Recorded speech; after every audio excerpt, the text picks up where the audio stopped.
The public school is one of the great British institutions. This is one of the best known, Rugby School in Warwickshire, in the heart of the English Midlands.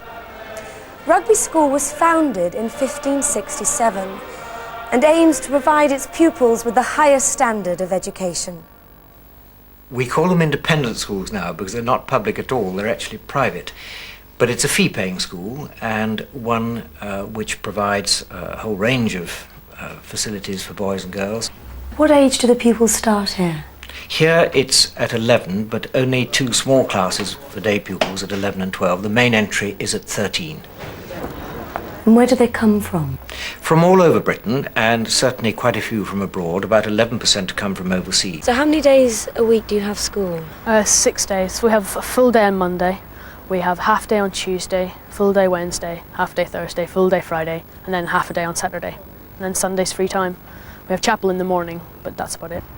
The days are very long and you have lessons 6 days a week, which is hard work, but in general, I really enjoy it.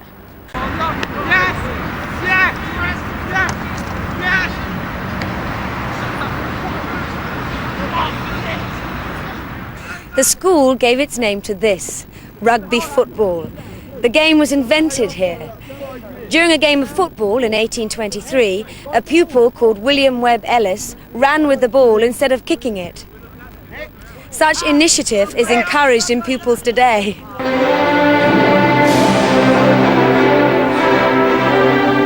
For over 400 years, rugby was a school only for boys.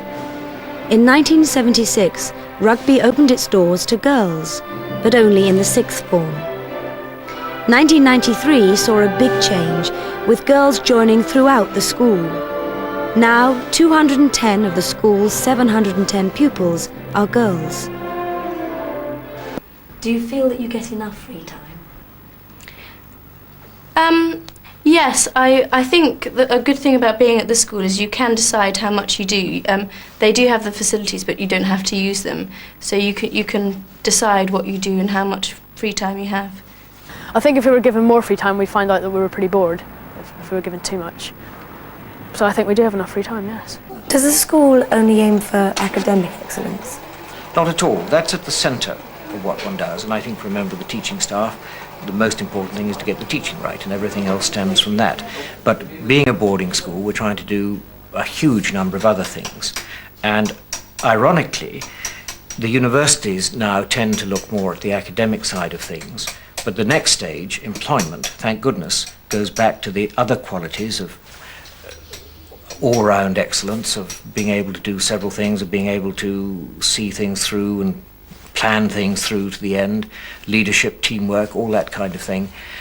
These are very important qualities, and employers, thank goodness, start to look at that. Universities are not so interested, but we care a lot about all the other things that happen outside the classroom. Life at rugby certainly isn't all work and no play. There's a surprising range of activities outside of the classroom, from rock bands and scuba diving to making television programmes in the school's media centre. Many old rugbyans, as the school's former pupils are known, have gone on to fame and fortune. Lewis Carroll, the author of Alice in Wonderland, was at rugby. Other famous pupils include the poet Rupert Brooke and Neville Chamberlain, who was the British Prime Minister at the beginning of the Second World War. What do you hope that each pupil will take with them from rugby? Something different. I'd hate them all to be the same. And I would hope that each one is able to develop his or her particular interest or excellence. I'd want them, first of all, to be able to work hard. The habit here is academic work. When they go on to be bankers, vets, farmers, whatever it might be, they must work hard at that particular discipline. I would like them to have a sense of fun, and I believe that school ought to be fun. If they're here for 5 years and haven't enjoyed those 5 years, there's something wrong. And I would like them also to have just a tiny sense, I say tiny because obviously one wouldn't survive if it was too great, a tiny sense of rebellion.